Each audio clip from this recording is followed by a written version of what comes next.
Drive വേയിൽ ഏത് കട്ട ചൂസ് ചെയ്യണം എന്നുള്ളത്, എന്ത് ടൈപ്പിലുള്ള വണ്ടി കയറും എന്നുള്ളതാണ് അതിൻ്റെ ഏറ്റവും ബേസിക് ആയിട്ടുള്ള കാര്യം. ചിലവർക്ക് ബിസിനസ്സും കാര്യങ്ങളും ഉണ്ട്.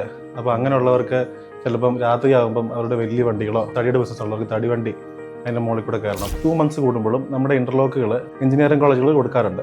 അതിൻ്റെ നമ്മൾ കംപ്രസീവ് സ്ട്രെങ്ത് ആണ് ബേസിക്കലി നോക്കുന്നത്. നമ്മുടെ ഇന്റർലോക്കിൽ എങ്ങനെ പോയാലും 10 to 15 tons വരെ 60 mm നമ്മുടെ ബേസിക് ഇന്റർലോക്കിൽ കയറാൻ പറ്റും. പിന്നെ അതിൻ്റെ വേറൊരു ഘടകം എന്ന് പറയുന്നത് കസ്റ്റമറെ പോലെ ഇരിക്കും. അപ്പോൾ കസ്റ്റമർക്ക് നമ്മൾ ഹെവി ഡ്യൂട്ടി കട്ട ഇടുന്നെങ്കിൽ ഹെവി ഡ്യൂട്ടി കട്ട ഒരിക്കലും ഒരു ഡിസൈൻ പെർസ്പെക്റ്റീവിലോ അല്ല കാഴ്ച പെർസ്പെക്റ്റീവിലോ ഒരിക്കലും ഭംഗികരമായിരിക്കത്തില്ല. മാക്സിമം പോയാൽ നമുക്ക് 6 ആഗിൻ്റെ വണ്ടേ പോളിഷ് ചെയ്യാൻ പറ്റും, അല്ലെങ്കിൽ റെഡ് കൊടുക്കുകയോ ബ്ലാക്ക് കൊടുക്കുകയോ ഒക്കെ ചെയ്യാൻ പറ്റും.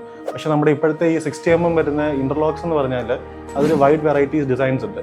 സ്റ്റോൺ ഫിനിഷ്, നോർമൽ ഫിനിഷ്, ഇതിൽ പല ടെക്സ്റ്റേഴ്സ് വരുന്നുണ്ട്, കോബിൾ സ്റ്റോൺ ഫിനിഷ് വരുന്നുണ്ട്. എന്തോരം ഫിനിഷസ് കൂടുന്നോ അത്രയടുത്ത് മുറ്റം ഭംഗികരമാവും. ചിലവർക്ക് 6 ആഗ് കട്ട തന്നെ വേണം, ചിലവർക്ക് നോർമൽ കട്ട വേണം. പക്ഷേ എങ്ങനെ പോയാലും ഒരു 10 to 15 tons വരെ നമ്മുടെ 60 mm ബെയർ ചെയ്യാൻ പറ്റും.